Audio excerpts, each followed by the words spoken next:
Good morning. This is the BLAINESWORLD show that can be heard. It's a podcast, so it can be heard on Spotify, Apple Podcasts. You can also see us on Facebook, YouTube, LinkedIn, and you can also find more information about it on my website, www.blainesworld.net. I'm your host, Blaine Greenfield. I'm here in my Zoom studio in lovely downtown Fairview, North Carolina. And each week we focus on positive news and information about people and organizations in both Western North Carolina and throughout the country. And toward that end, it's my pleasure to introduce Jim Poe and Padma Dyvine, sorry about that, with the Henderson County Beekeepers Association. And you both can wave to all your fans and friends who are watching this. So that's Padma and that's Jim. And I should mention that Jim is a photographer turned beekeeper. So don't ask him to do any weddings and bar mitzvahs because he's out of that business. But instead, he's always been interested in bees and the environment. And when moving back to Hendersonville in 2013, he attended an intro to beekeeping program hosted by the Henderson County Beekeepers Association in December of that year, where he learned about the bee school in January. Cool. He started with 3 hives and nowadays tends to 40 busy hives. He also sells his honey and enjoys teaching about bees and beekeeping. Padma has been a beekeeper since 2018. She attended bee school 2 times before she and her husband Will acquired their own bees. She's been actively involved, volunteer with the bee school ever since. And Padma, I had to ask you the first question. So you attended 2 times. What happened? The first time you failed out or you didn't graduate? What happened? No, you never fail. You never fail bee school. But I realized that taking care of bees is actually bees are considered livestock.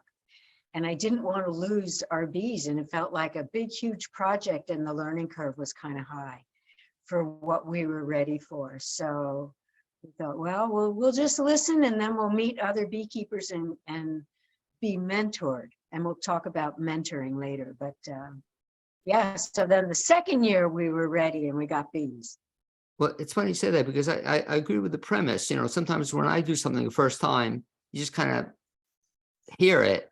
But by the time you do it the second time, then it becomes easier to do. And toward that end, let me turn my attention to Jim. This question I'll ask is, turn the phone off there, sorry about that, is Jim, in terms of beekeeping, so you had done a whole other life.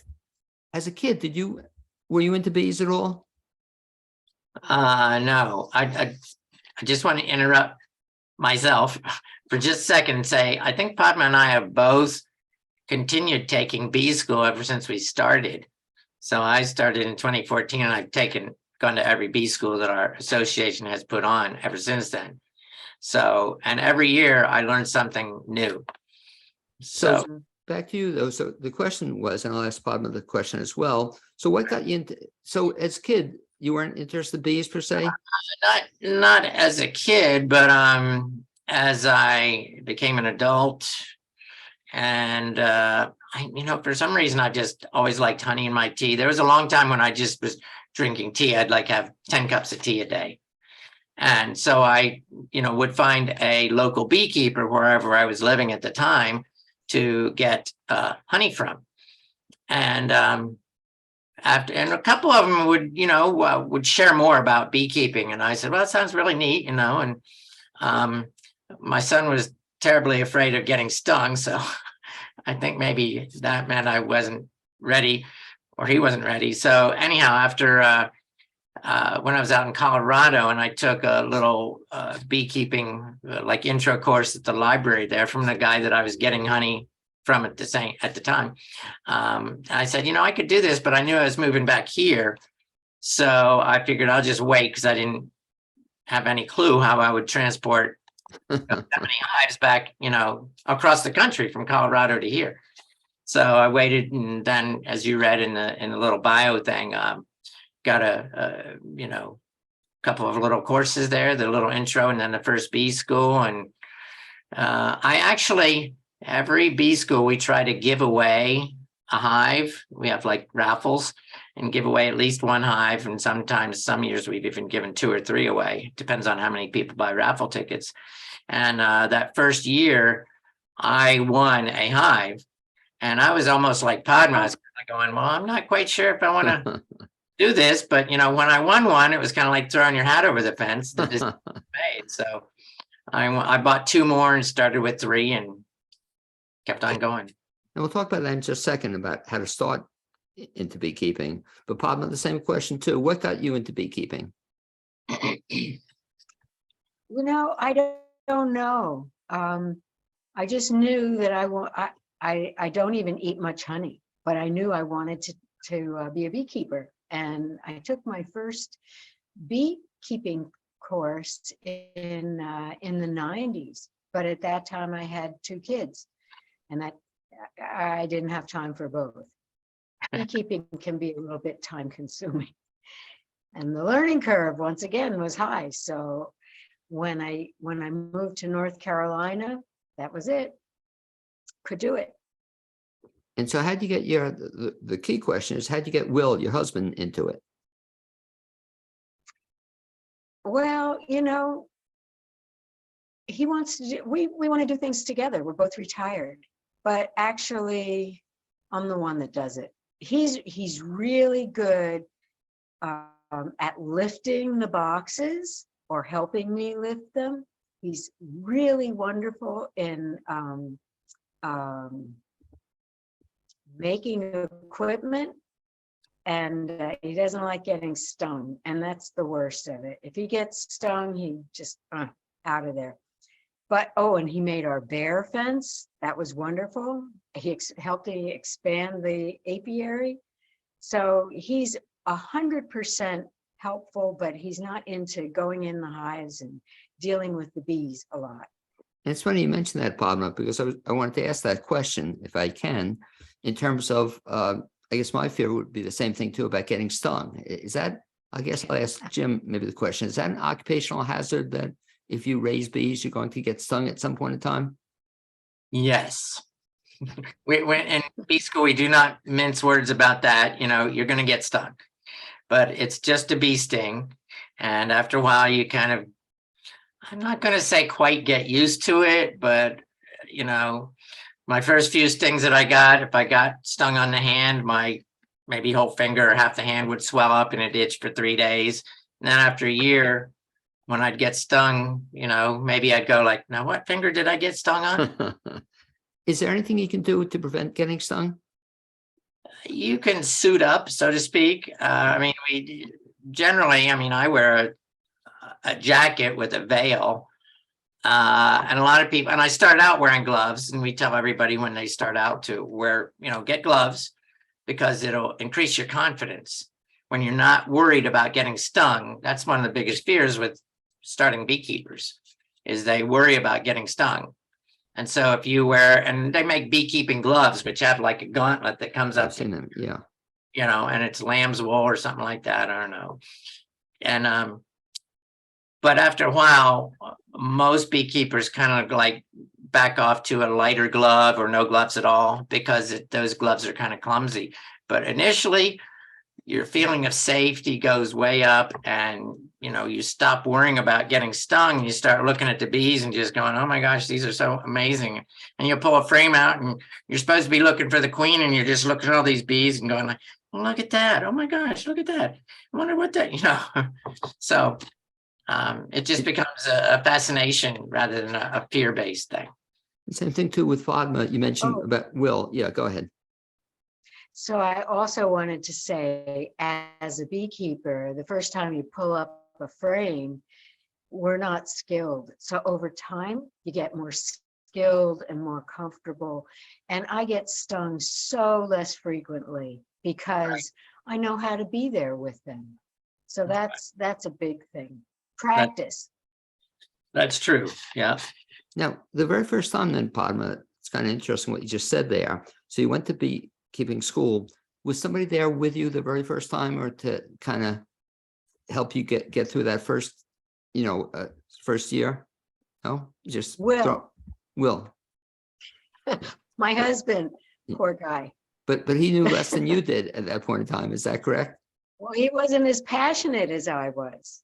We just, you know, we learned what we learned in bee school, and we just jumped in. To bee school, and you can do it. Yeah. Yeah. Jim, what'd you say about bee school, Jim? I said, Will went to B school with Padma. I think that first time that I met you, you were both there. Yep. Well, and talk a little bit about that, Jim. It's kind of fascinating to me that you go to bee school. What exactly happens or what you learn at bee school? How long is this show? Yeah, no, the Reader's Digest version. Oh, the Reader's Digest version. Our goal is to teach inexperienced people, well, people that either haven't ever worked with bees or had bees or anything like that. Usually that's what we're aiming at. That's the audience, target audience, to teach them to get through, do what they need to do to get through the first year of beekeeping and hopefully be able to keep your bees alive, learn how to keep your bees alive.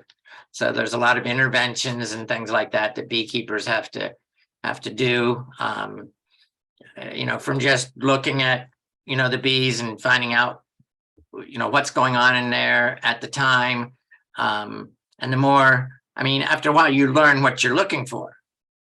Like I said before, you may be looking for the queen, but sometimes you don't even need to find the queen, because if you see, her job is to lay eggs. If you see eggs in there, in some of those little honeycomb cells, you go, oh, well, there's a queen here yesterday, so I'm pretty good.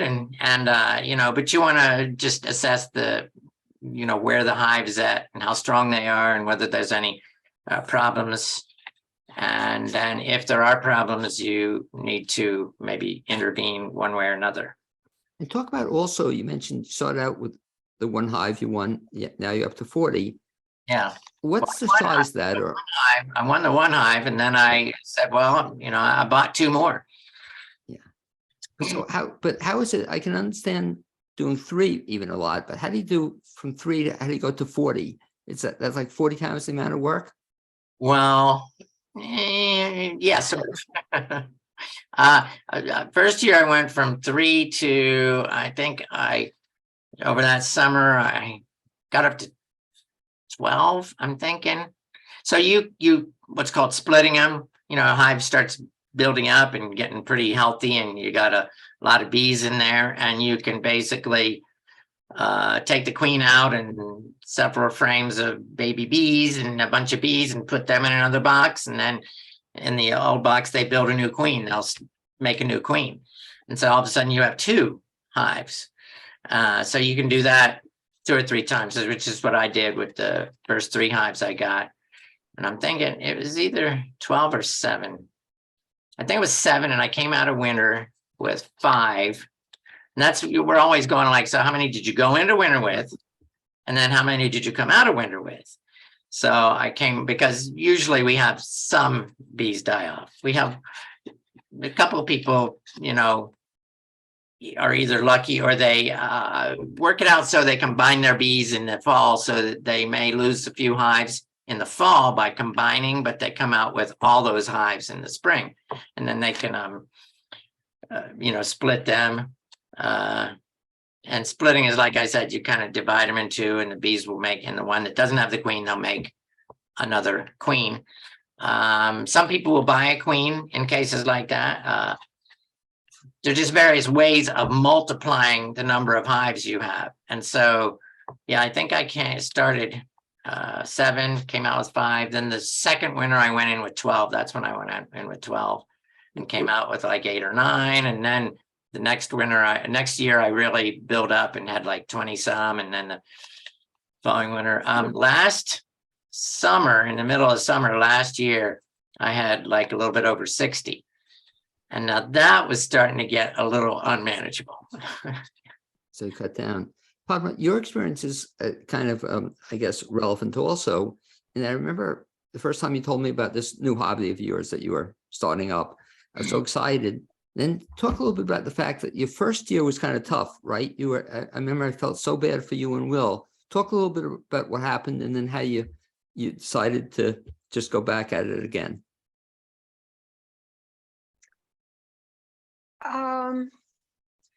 Well, what we discovered was that we didn't do certain things that most people do. Can you hear me? Yeah, you're okay. We can hear you. Mhm. Okay, so what we didn't do, because we thought, well, we're going to just do completely natural beekeeping, and people treat their bees in the winter or the fall, and then in the beginning of the winter. We didn't do that because we didn't want to treat them.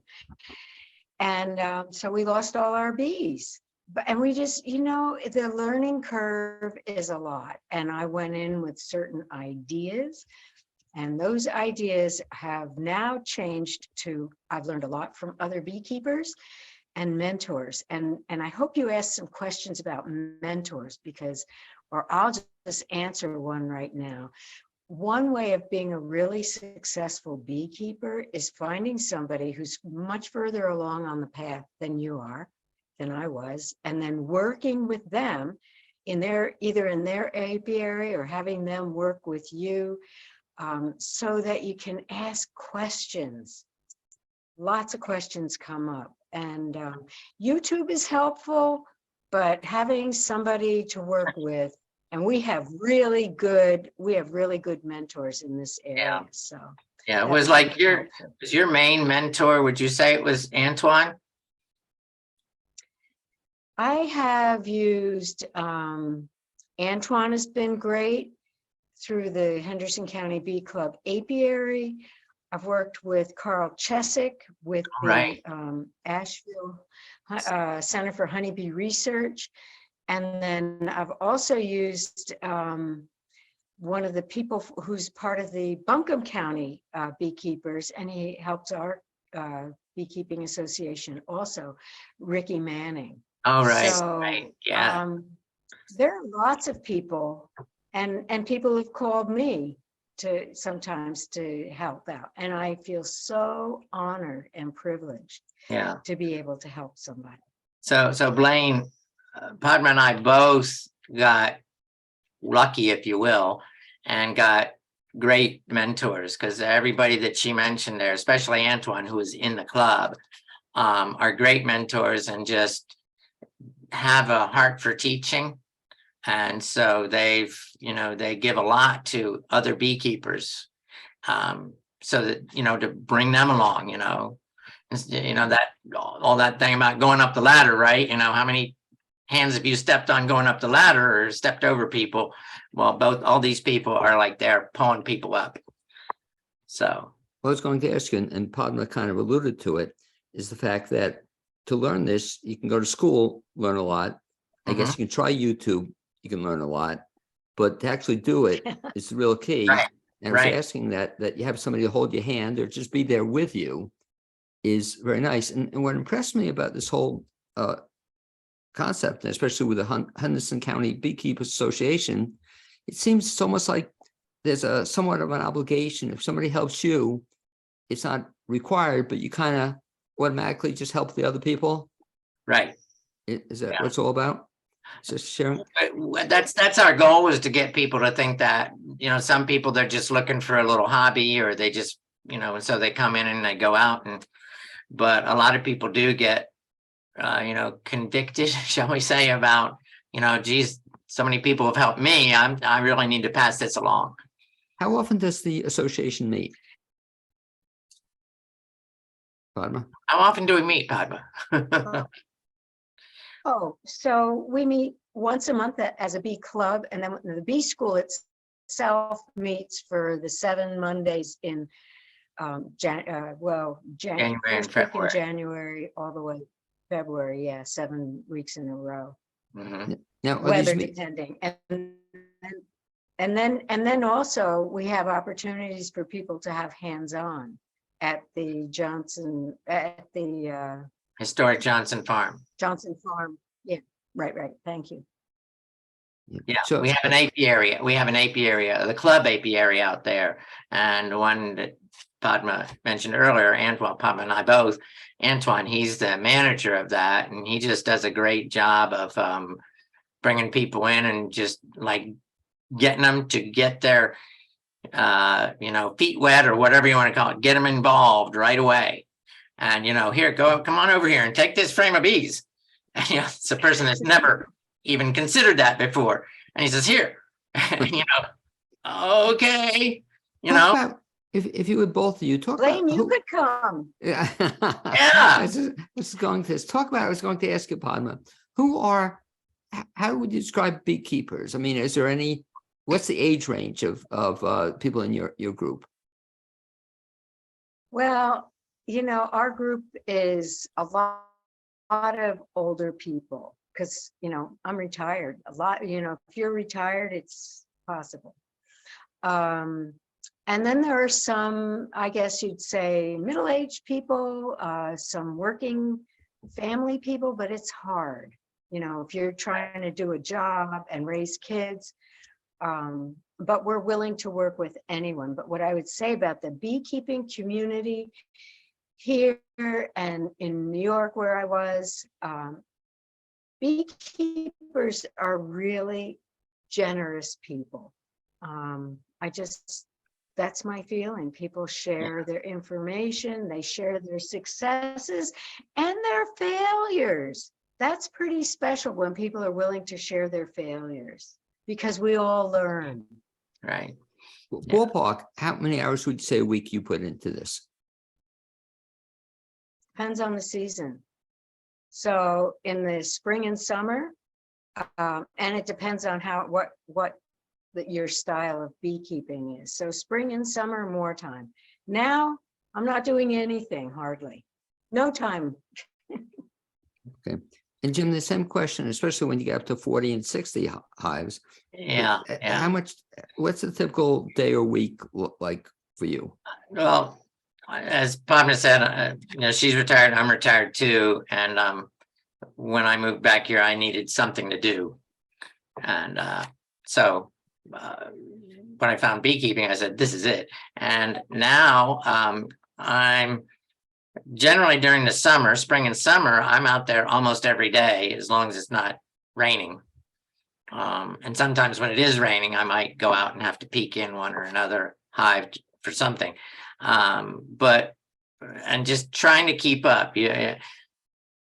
I know a lot of people that have the same problem that I have when they get more hives, up to like in the 20 range, and they're trying to keep up. And in the spring, we have this thing called swarming, where the bees decide they're going to split their own hive, and the queen will leave with half the bees and go out. And a beekeeper's job, generally, is to prevent swarming and to make them think they swarm by doing that splitting I was mentioning before.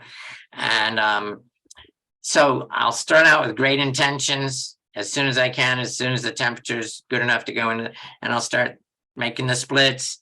And then all of a sudden, after a couple of weeks of that, all of a sudden I go out one morning and up, there's a swarm. So one of the hives already, that I hadn't gotten to yet, decided they were going to split themselves. They weren't going to wait for me. So, and then you have to, unless it's way high up in a tree, you have to catch those bees and put them in another box. And that takes some time. But, and then, you're setting up for honey collection. The treatment is that Padma mentioned. There are several hive pests, number one, but also parasites that bees have. There's the most common one that's the biggest enemy of beekeepers right now is called Varroa destructor, which is a little mite that gets on the bees. It's about, compare it to a dinner plate size tick on us. And that's what it is on the bees. And so it doesn't necessarily kill them, but it does pass along a lot of diseases and viruses to the bees. So it really weakens them. It can, if your hive becomes infested with them, it can do a hive in. In terms of size of this, I'm just trying to get a concept of it. So you said you have a hive typically has how many bees? A strong hive Right. has 50 to 60,000 bees in it. Wow. But one of these nukes I was talking about, or splits, where you're splitting them, maybe 15 to 20,000, then they'll start building up. And that's part of the beekeeper's job. Then you have to give them more room, or put another couple more stories on, but just still make sure that they have enough room to grow, because that's what they're doing in the spring and summer. And what you say has me wondering, is part of the job of the beekeeper, do you then have to give names to all these 50,000 Oh, bees? yes. Yeah. But after a while, we run out of female names because most of them are females. So we kept to go like Delilah number 375, and then you have a real hard time with queens because, a friend of mine said, well, he can't call. Somebody else said to call, he calls his queens. He has one name for all of his queens. And he said it's, and I forget what her name was, but let's say, Gladys. Right. And the other guy says, well, I can't call my queens Gladys because that's my wife's name.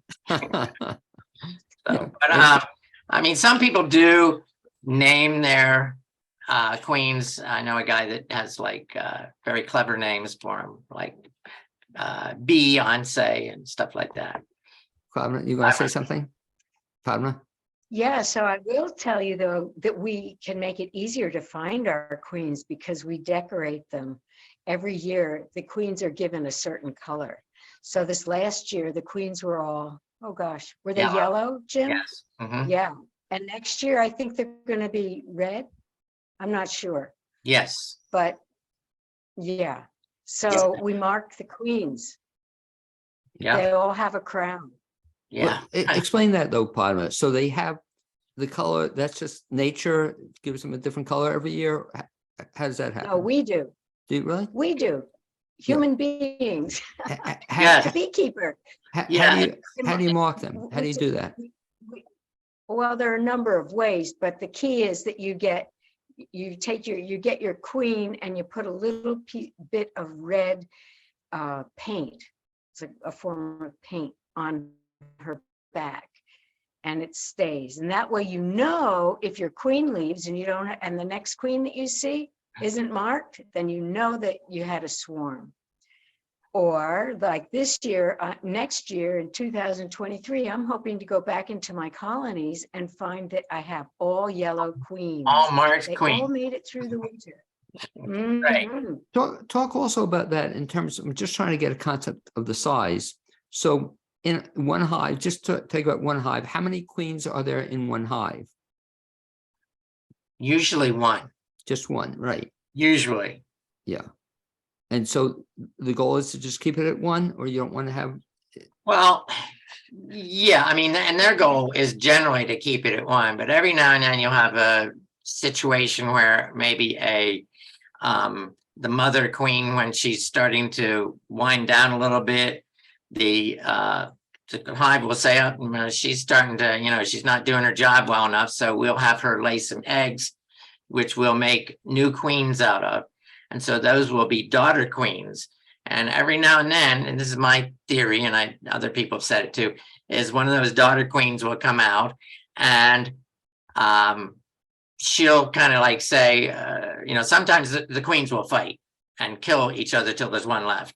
But I'm thinking these are hippie queens, they're kind of like going like, oh, she's my mother, let her stay. She's not doing any harm. She can lay a few eggs.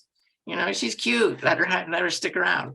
But I did have, that's obviously fanciful thinking, but one guy, when he first told us about this multiple queens, he said, and he was saying that like up to 25% of your hives can have more than one queen. And everybody's going, no. And he says, now think about it. When you're going through your hive and you're looking for the queen and you find that marked queen that you had in there, do you keep on looking for the queen? And so, you kind of go like, not really. So most people will stop looking for a queen. So they could have another queen in there and not know it, depending on how often they get into their hives. Naive question, Jim, or Padma as well. How does one identify a queen bee? What makes it the queen bee as opposed to another bee? You look for the queen. So if you're in a crowd of people, really different.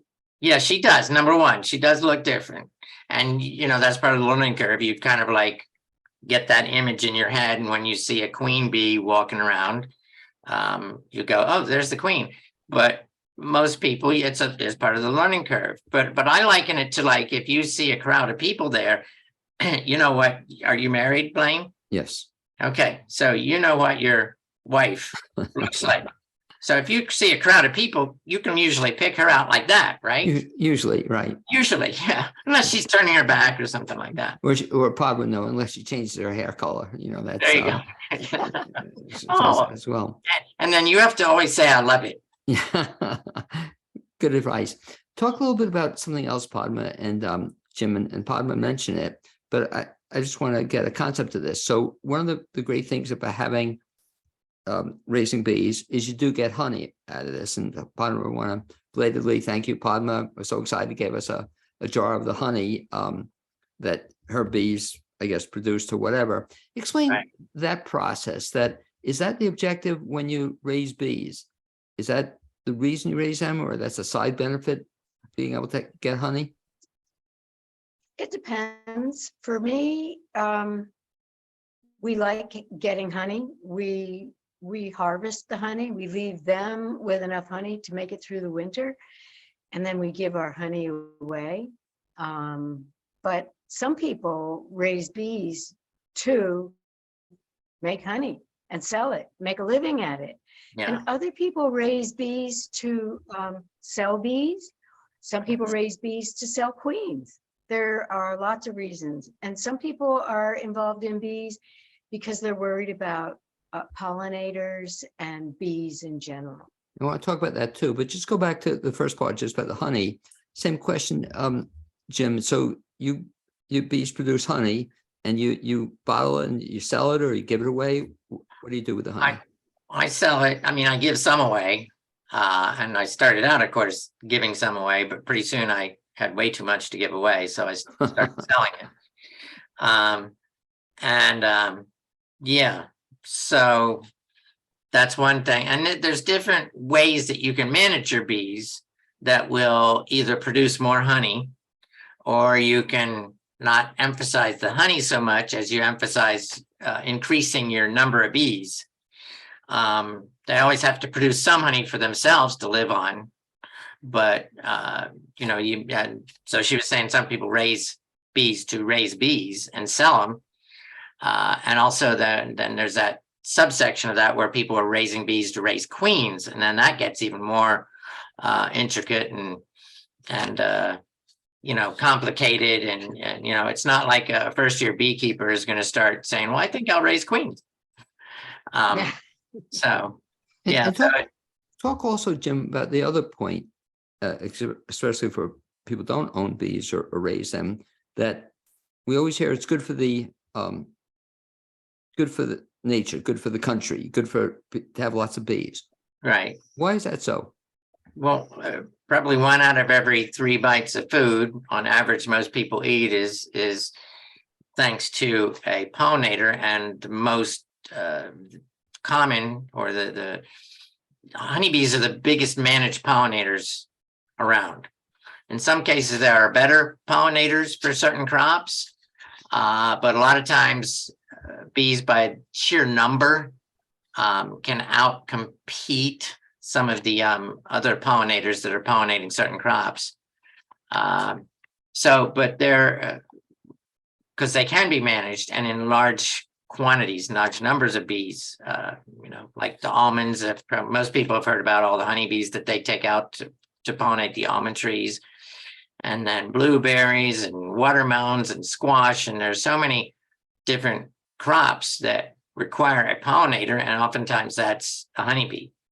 Apples around here, apples are big. I know several people that take their bees out and to the apple orchards. They get together with the farmer. Is that what you call him? An apple raiser. Anyhow, and they, they'll, shall we say, rent those hives to the orchard keeper for so many dollars, and then they have to get them out of there as soon as they're done pollinating, because then they start spraying some things on the apples to there's a few people that don't do that, that have organic orchards, but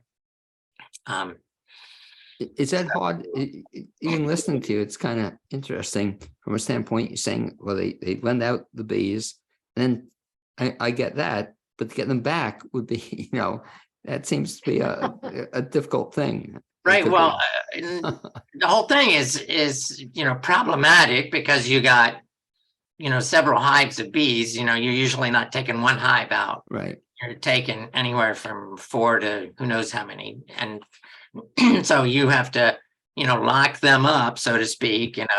Ratchet strap the hives closed or something like that, and then usually close up the front entrance. So when you start moving it, and usually you're doing this at night, because the bees all go back in the hive at night. So, and then you have to figure out a way of loading up these beehives, which, usually can weigh 60, 70, 100 pounds, the whole hive, something like that. And, so you can see, it's like, how do I do that? Well, can you load them on a truck, or do you load them on a trailer? And some people they make, actually forklifts that are called those Hummer. There's a brand of forklift that's for beekeepers, and it's called the Hummer something, or the Hummer Bee or something, I don't know. Have you done that? No. Padma, Have you done that, Padma? I only have 5 hives. Yeah. okay. Talk about one last thing, folks, and that is, you convinced me, and I'll thank Padma for this, that yes, if I were to ever start bees, Cynthia and I, we would definitely go to bee school. Talk a little bit about what happens in bee school, because I find that fascinating, that you can actually go to school to learn to be a beekeeper. And by the way, do some people go, guys, if they have no experience and they just start from scratch, they can learn it? Yes. Yeah. So Yes. How long and what's the process entail?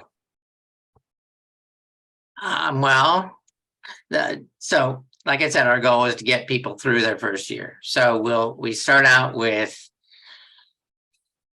we've found through trial and error, at least with our bee school, that most people, when they come in, they want to play with the equipment. They want to see the equipment. They're thinking, okay, beehives and all that kind of stuff. And so what do we do with that? Because it's fascinating. They see people with boxes out there and bees are coming and going. And what do I do with all that? And how, so we kind of start off with a little bit of, teach them, tell them what bee school is going to be like. And then we have a wonderful lady that usually our first session kind of tries to get people excited and saying, you're just going into a new world here. And and she says about how she envies them starting out fresh and with new eyes. And, she's very, just gets people all excited. And then we'll have, the next guy talks about the equipment that you use. So you go from trying to get them excited to, the equipment. Okay, this is what you want to see about. And then we'll even have a little breakout session where people will go to a few different stations and we'll talk more about the parts of the hive, the actual physical hardware. And then the next session, we'll talk about how do you get bees and what is it you're doing when you go into bees and how do you set them up and what do you do to get started. And then we'll have another little breakout session and answer more questions about what we've just told them. And then I think the third week we're doing bee biology. And a lot of people complain. They go, oh my gosh, I had biology in 10th grade. I thought it was over. Yeah. And and we've had people, we do surveys, of how people like, and some, not a lot, but enough people to complain about, why do we have to learn bee biology? I just want to, keep bees, Well, it's like, excuse me, that's necessary. You really need to know about your bees. And just, we keep on going on. We even have one whole session about all the pests that they're going to have to deal with.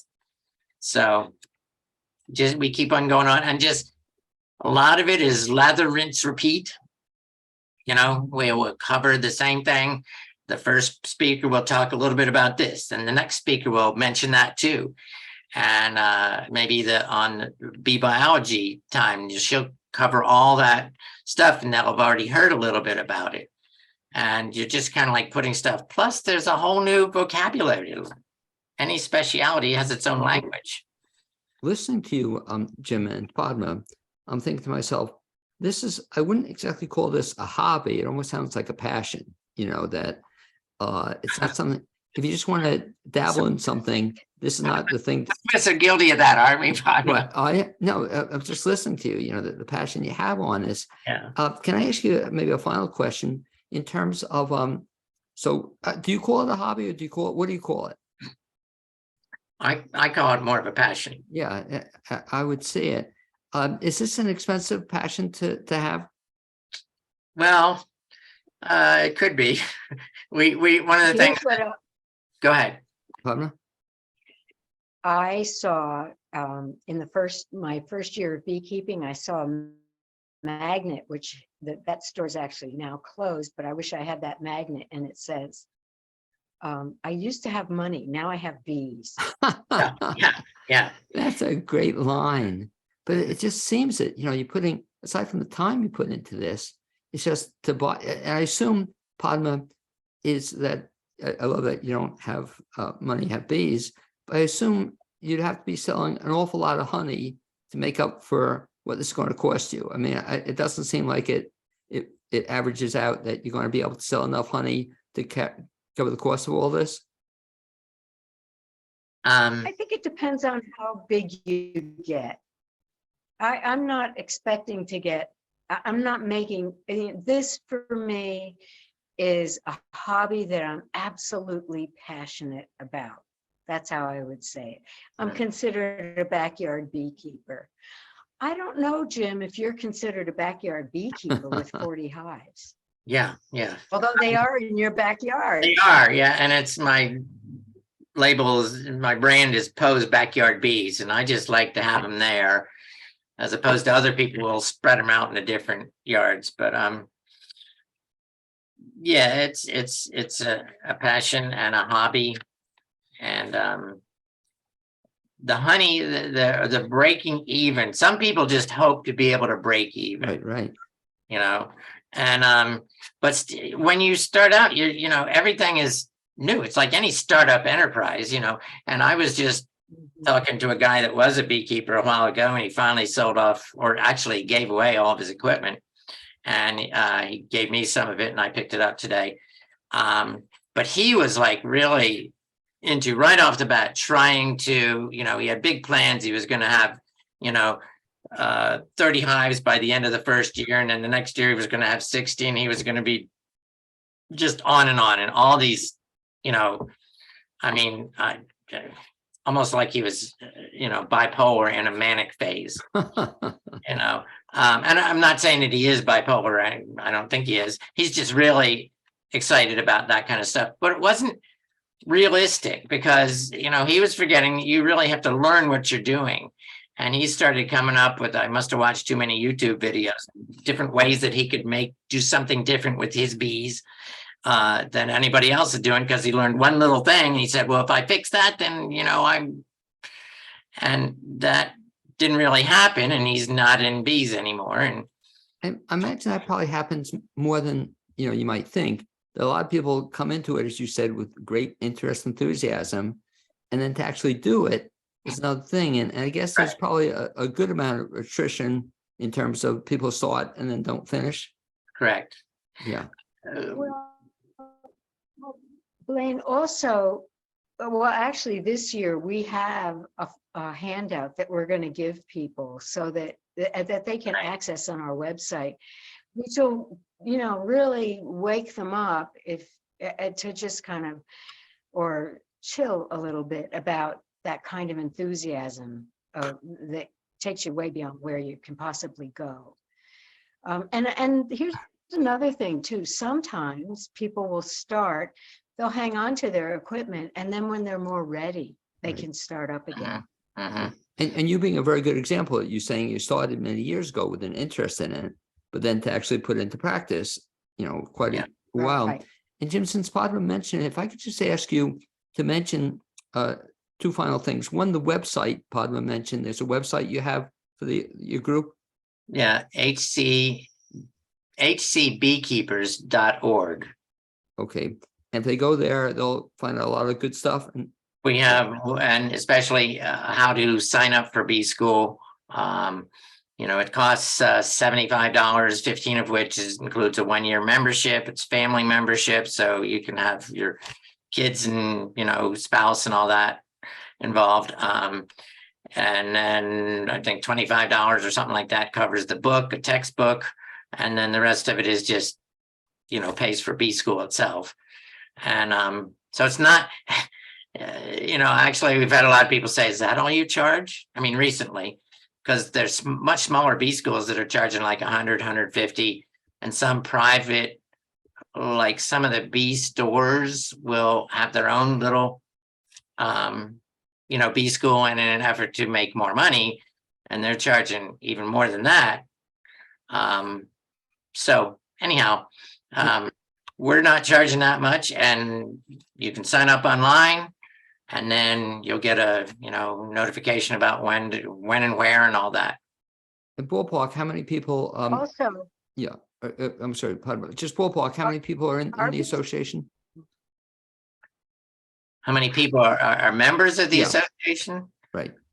What do you think, Padma? I think we have like, Couple okay, so we hundred. divided between how many people actually belong to the bee club, Right. have paid their dues every year. So that might be like 200, Okay, big group. but we only have maybe 40-ish that are pretty much regular attendees of our meetings and, or the apiary sessions. So, and I think that's part of the attrition that you were talking about. People either lose interest or they think I don't, a lot of people are, they're just going to do it themselves. Thanks for teaching me that, but I'll take it from here, And Padma, I cut you off. You were going to say something, Padma, I think. You want to say something? if it comes back, if it comes back, I'll raise my hand again. Okay, well, you can, but I'm going to say goodbye anyway to both of you. So when I next see you, which will be soon, you can tell me what we forgot. I'd like to thank you both. This was so cool because I went from a standpoint of knowing maybe about 1% of I want to know about bees, maybe up to 5%. So thank you very much.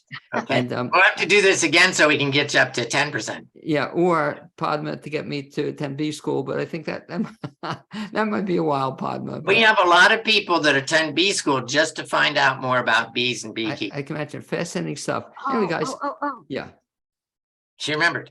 I remembered it. So B school is in person and on Zoom. Okay. So Blaine, you and Cynthia could take it on Zoom. Yeah. Or the coolest, what, either be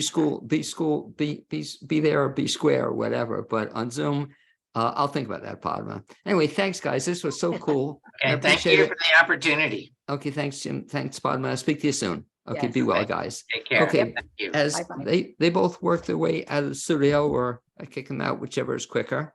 There they go. Padma's gone, and we'll see if we can. There we go. And as my next guest works her way into the studio, I'll just be talking a little bit, but I'd like to remind folks that listen to the BLAINESWORLD podcast, and our goal is to give voice to lots of people in the community about a whole bunch of topics. And you can find us on a regular basis. Kathy, stay there. You were there, Kathy. Kathy, come on back. You can find us on Facebook, YouTube, LinkedIn. You can also listen on Spotify or Apple Podcasts. And for more information and to listen to previous shows, click on the website www.blainesworld.net.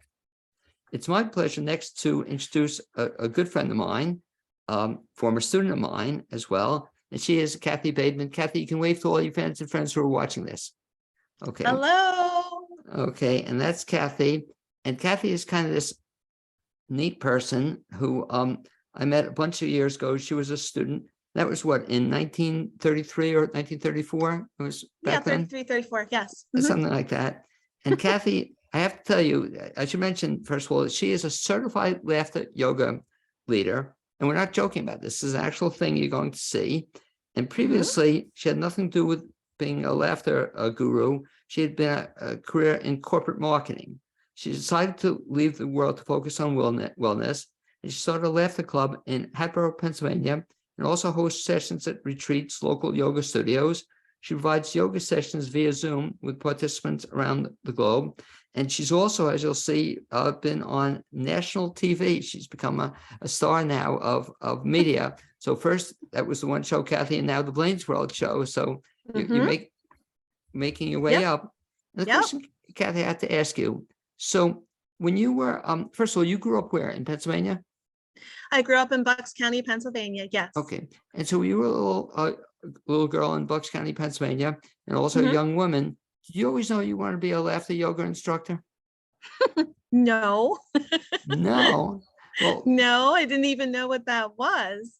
But I certainly spent a certain amount of time in my youth laughing, and probably at inappropriate times. Usually seem to be seated adjacent to the class clown.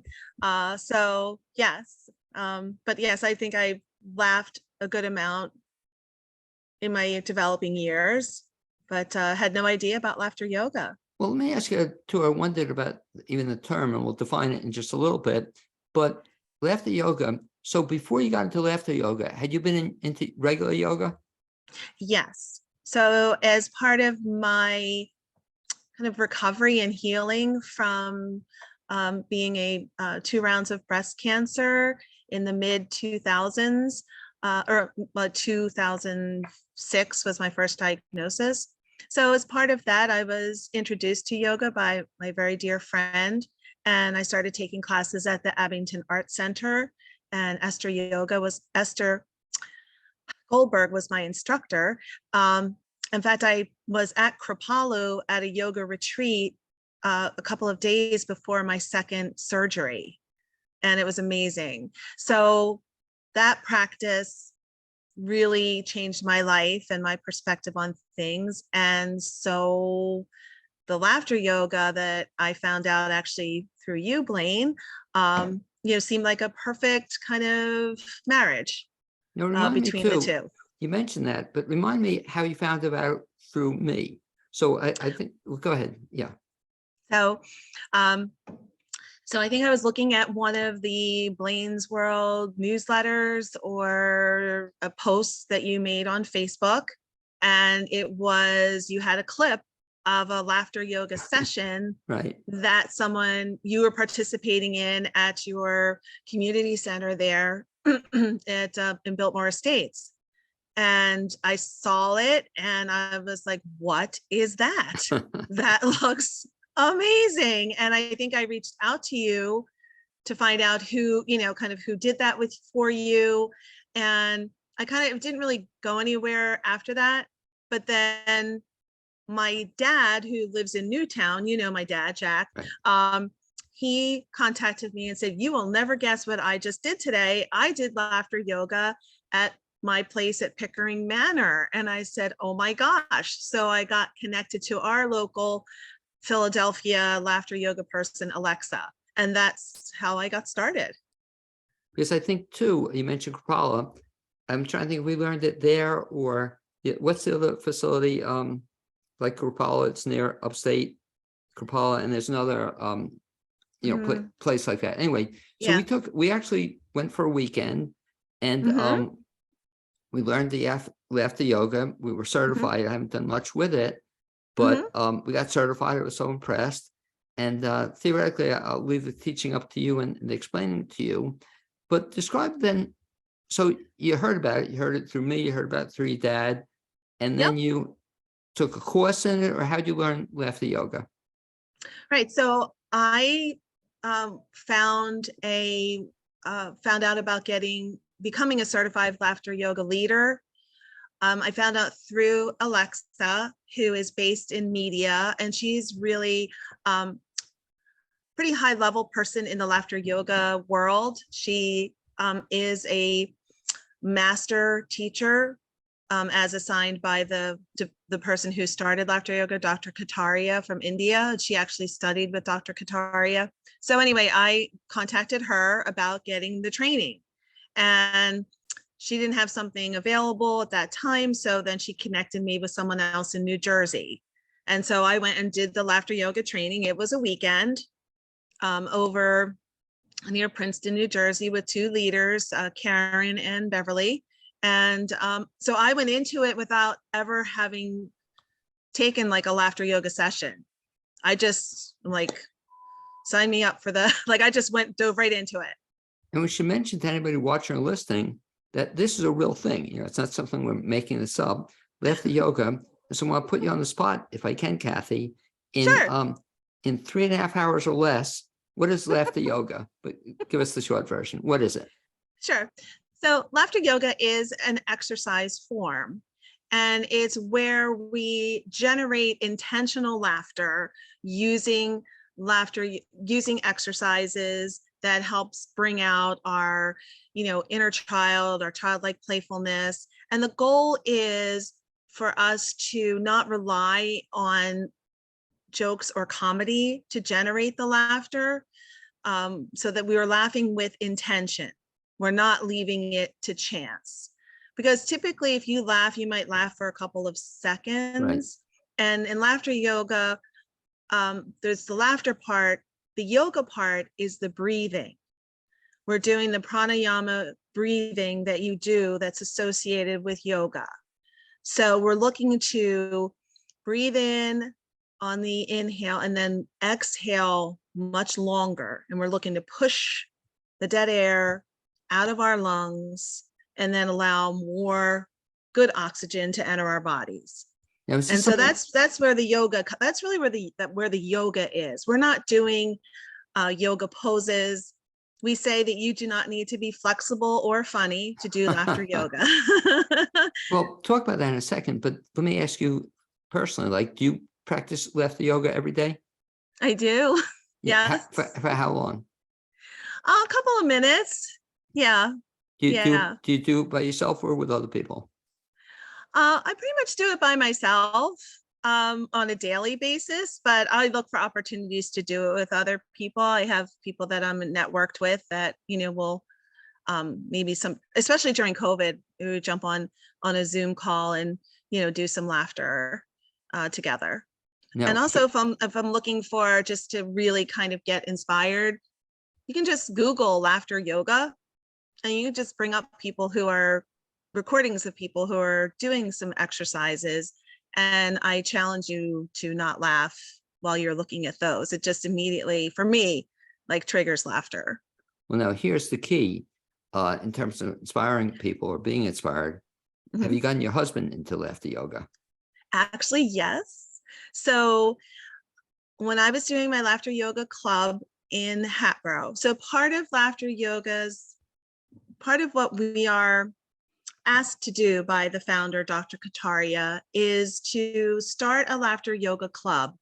They're very big in India and in Asia, where people are more close in community with each other, where they're maybe outside in parks and they're already outside exercising, Tai Chi, meditating, and people gather in groups and do this laughter yoga. It's a little more challenging here in the States to create that kind of community, but we're still challenged to create, a laughter yoga club that meets once a week, once a month. And so for me, I started one at the Hatboro Library. And so my 3 most active participants were Chuck, my husband, Chaz, my oldest son, Okay. and Jack Bowen, my father. Okay. They were Yeah. my 3 biggest supporters of laughter yoga. Now, Yes. you saw that. Is that still in existence? It's not, because I moved. Oh, right. So I relocated, and also COVID. Thank you so much, COVID. So we really didn't keep it going that way during COVID. So and then I moved first from Hatboro to King of Prussia, and then we moved from King of Prussia to Galloway Township last September. Now, theoretically, you would think laughter yoga could be done via Zoom or, not in person. Have you done any sessions via Zoom? Yes, I have. So I have done several sessions via Zoom. Yeah, so I've done it for, I did it for like a professional association, like the Rotary Club. I did it for the Hatboro Rotary Club via Zoom. I've done it for someone else in sort of the wellness arena who asked me to come into her group that she works with. And that I was Zooming with people from Australia, Britain, you know, all different time zones, doing it via Zoom. So it's definitely, you know, possible to do it that way. And it can still be very effective. What if people tell you they don't like to laugh? Do you have anybody ever tell you that? They're just not, you know, they don't find this funny. Does anybody ever tell you that? No, because I think if you don't like to laugh, I would imagine you're probably not going to volunteer to come to a laughter yoga session. So I think you may encounter something like that in a situation where maybe you're doing it for a group of people who are gathered for another reason, like maybe employees or a professional organization. You know, you might come across people who are, you know, hey, I'm sort of captive audience kind of people, but I haven't encountered that. And the one thing about laughter yoga is one of the pillars is we're creating a safe space for everyone. It's a very inclusive activity. So, and we're also saying we are not ever laughing at each other. Good point. We're laughing together. And these are things that I will say to the group before we start a laughter yoga session.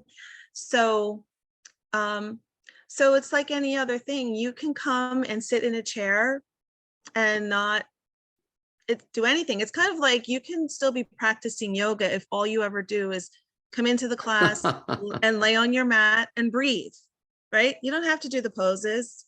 The breathing is the yoga. So, you know, I think it's a, you know, I take that back. There was one session that I was participating in. I wasn't running it, but it was like a kind of a chair yoga, laughter yoga kind of thing at my dad's community.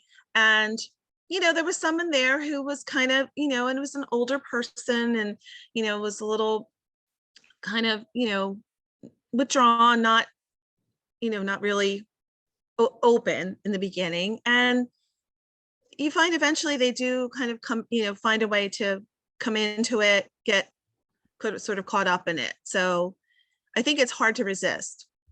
Apropos to that, let me put you on the spot a little bit. You keep Sure. mentioning exercises.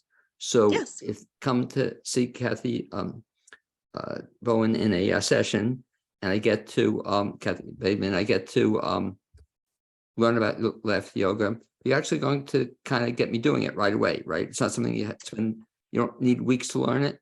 Oh my gosh, no, we can do it right away. So Okay. what you want to do? Let's do. Yeah, I need to put into practice what you're talking about, Kathy. So I'll make a complete fool of myself here, but why don't we, but you said I'm not going to be embarrassed. Why don't you talk about laughter yoga? And the only thing we may have a laugh here, that are we frozen, Kathy? Froze. Oh, Okay, there but you are. now you got, okay. So perfect time. I was just talking about the fact that I'm now coming to you for laughter yoga. And by the way, I guess it could be done on a one-on-one basis also. Have you ever worked Absolutely. Have you ever worked Yes. with people individually? I have not, but But it it's could- absolutely, it can be done. The great thing about laughter yoga, and I think that it's getting a lot of interest, is because it's very inclusive. It can be done with any part of our population. As I said, you don't need to be physically fit, flexible, funny. Anyone can do it, and you can do it anywhere, anytime. Okay, and the cool thing too, you don't need special clothing or to change. Nope. You can keep what you're wearing. So it's good. I don't have to change. I'm Nope. now in front of Kathy, and you're going to teach me. Let's do a couple of exercises, a couple of simple ones, not too Okay. complex, and that's No. something that I can pick up right now without a lot of Yes. preparation. Yes. Okay, so I'm ready, Kathy. Okay. I'm all yours. All right. This is the first So time, by the in way, I've ever done this. This is cool. Okay. Okay. So in laughter yoga, we like to start with, we'll greet each other. And so we do the Eastern greeting and a Western greeting. So for our Eastern greeting, we put our hands together in prayer position. Okay. Right. And then we would turn to the person next to us or in front of us. and we would bow and laugh. So we was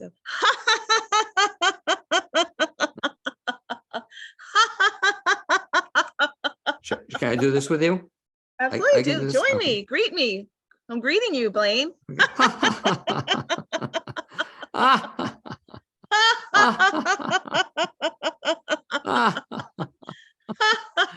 God knows how this is going to look or sound.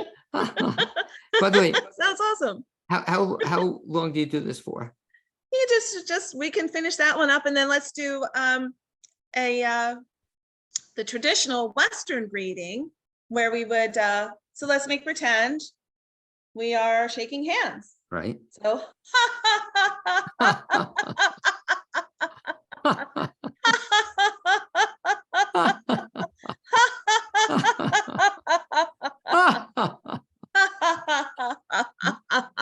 very good. By the way, And there's then- wait, I have to stop you a second. So Yes.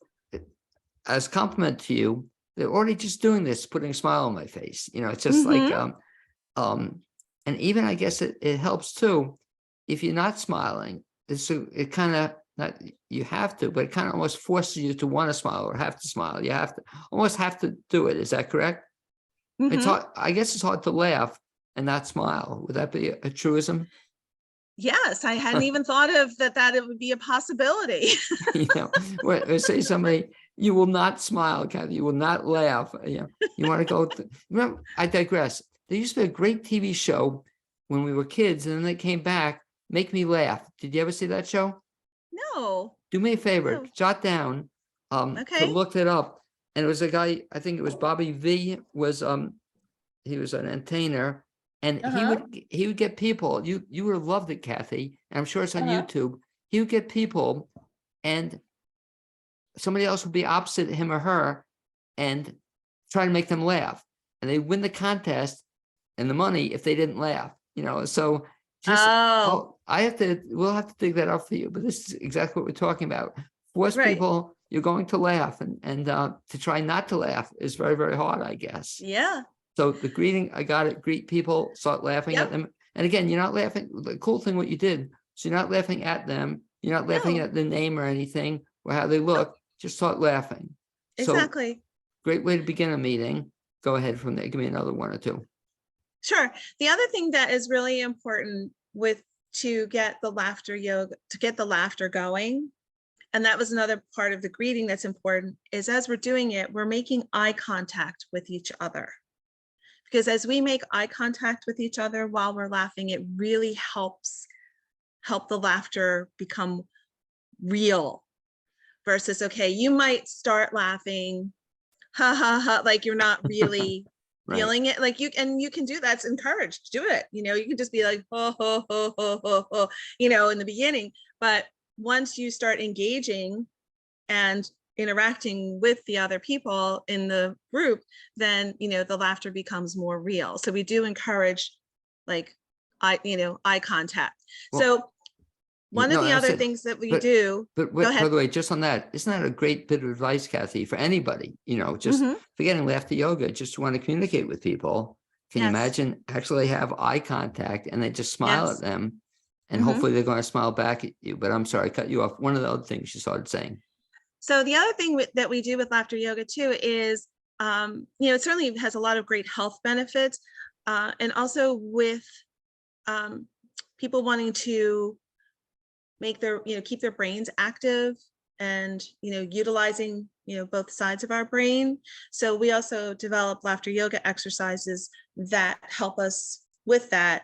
So things where you cross your arms, or so like when we do the greeting, one of the last parts of the greeting would be where we cross our hands and we shake hands like this. Oh,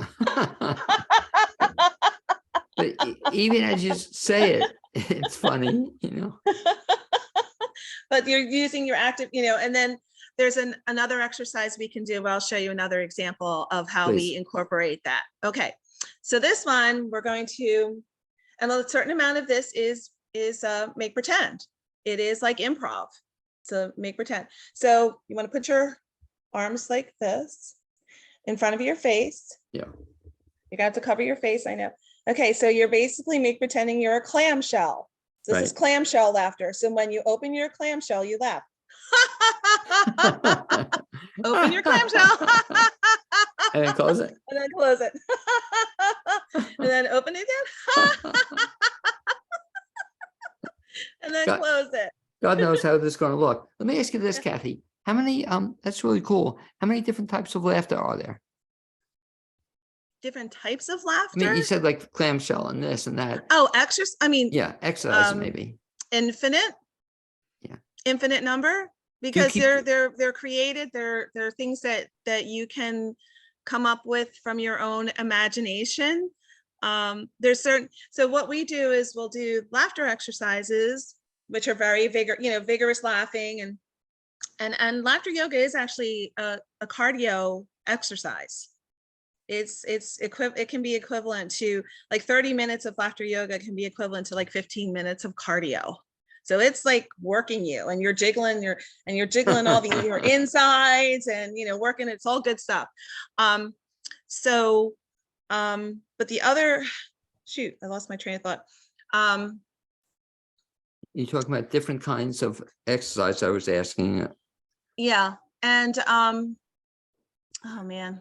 Let me Sorry. ask you this, Kathy, as we come back to it. Yeah. Have you ever come up on your own with an exercise, or just on the spur of the moment? Did you come up with something that people could do? I have not. And part of the reason is that when I go into a session, now that's a great activity for your laughter yoga club. And that's part of the purpose of that, is to experiment with the other club members and, kind of have that type of rapport. Usually what I do when I'm doing a laughter yoga session, I create kind of an agenda, like I create like a set. And so I put together the warm up, the exercises, and that was the part that I was going to talk about. Was there's the exercises where we're laughing, and then in between we do breathing exercises. So we'll do a couple of laughter exercises, and then you're starting to run a little short on breath. So then we'll do like a breathing exercise. Like one of my favorites is we make pretend we're blowing bubbles. So we get out our bubbles and we do this, we get the bubbles on our wand, and then we go breathe in, and then and we do that 3 times. So we're breathing in and then much longer on the exhale. But even with that, it's really cool because it's fun. It's not like a typical, hold count for, but doing something with it. I love it. This song, I would imagine, Kathy, would be very good for kids also. Have you done any work with kids? Actually, I did. I had the opportunity to do some laughter yoga with children of families who were dealing with cancer at Gilda's Club over in Ivyland.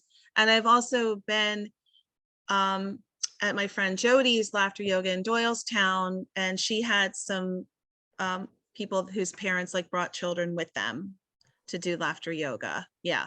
Super. So the other amazing thing about Kathy Bademan, and this was told to me by your father, who I'm friendly with, is he contacted me a couple months ago and said that, did you know Kathy was going to be on TV? Or no, it wasn't known yet. He just told me about it because you had to keep it a secret. But that story was a great secret. So he said, my daughter's going to be on a show and I'll let you take it from there. I love the story. And I got to see it too. Yeah. Yes. So this past spring, I received a Facebook message from some person I didn't know who said, hi, this is Alex. Would you have you ever been on a game show, or would you be interested in being on a game show? And I was like, who dis? What? Who are you? I actually Googled this person because, I thought this sounds like a scam.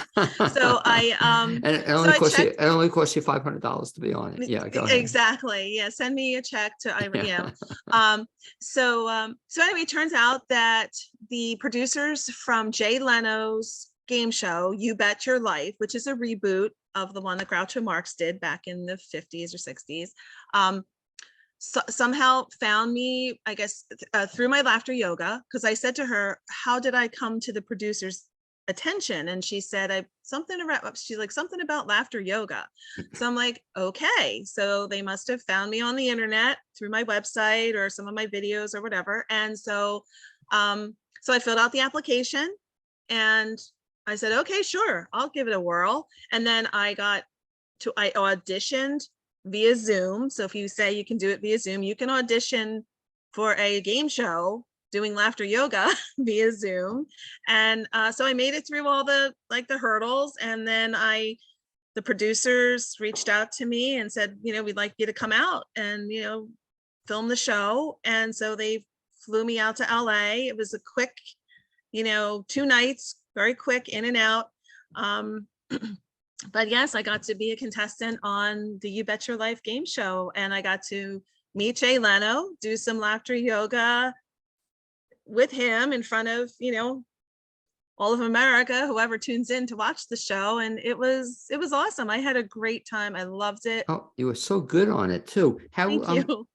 when you're on it, had he heard of laughter yoga? Actually, you know what? I looked back at the previous season, and there Right. was someone else who did laughter yoga Yeah. on that show in season 1, but she just was a different type of, just presented differently than I did. So he had definitely Heard of it. heard of it before, but of course he had to pretend he didn't know what it was, and his job, of course, was to create this friction where he's gonna, he's a comedian, makes his. And then there's a line that I said that it didn't make the edit. I said, well, Jay, I'm not trying to put you out of business or anything. because, because being a comedian, but Were yeah. you nervous? I was not nervous at all, Blaine. I was surprised that I felt, so this may sound strange, but as I've been on my laughter yoga journey, there have been times when I've had like a vision of bringing laughter yoga to like a stadium full of people. And I guess I put that to the universe, and the universe gave me a ring, contacted me on Facebook, and I had the opportunity. And it really, I think I was able to, I put my ego aside and said, I'm here. My purpose is to be able to bring laughter yoga to so many people. And that's what I'm doing here. So, and that's really how I approached it, and, and just had fun with it. So you haven't yet though been in front of a stadium. Is that correct? But that's going to be down the road? Not yet, but that's, I mean, I think I might have reached more than a stadium's worth of Sure. people. Well, just on TV. On the TV show. So it may, yeah. And Blaine's World. And Blaine's World as well. Absolutely. Now, talk about, so Leno, finish the rest of the story. So I saw you, so the clip, and you, you teamed up with somebody else, was that it? Yeah. So what they do on the show, and when you're on that show, you are not there for the money. This is not Who Wants to Be a Millionaire. The most you can win, I believe, altogether is a little over $5,000. And you actually split that with your fellow contestant. So you're there, you're a team, and sort of collaborating together. So yes, they paired me with this really adorable young woman from Florida who had heard. So the thing about You Bet Your Life is they're looking for people who have an unusual job, an unusual skill, maybe something salacious from your past. They kind of like the people who were, strippers through their way through college, people who are drag queens, whatever. So this young woman was a handler for SpongeBob SquarePants at Universal Studios. Okay. So so that's who I was partnered with. By the way, I should just tell anybody listening, now you're unfrozen, but you could hear Kathy, she's frozen a little bit, but that's cool. So I forgot, how much did you win? Let's see, how much is my take home? I think in the end, maybe $900. Very cool. Which I have, which is interesting. You really learn about how that business works. So the reason why it has to be secret is the value of that show is that people don't know what happens, right? That's the value.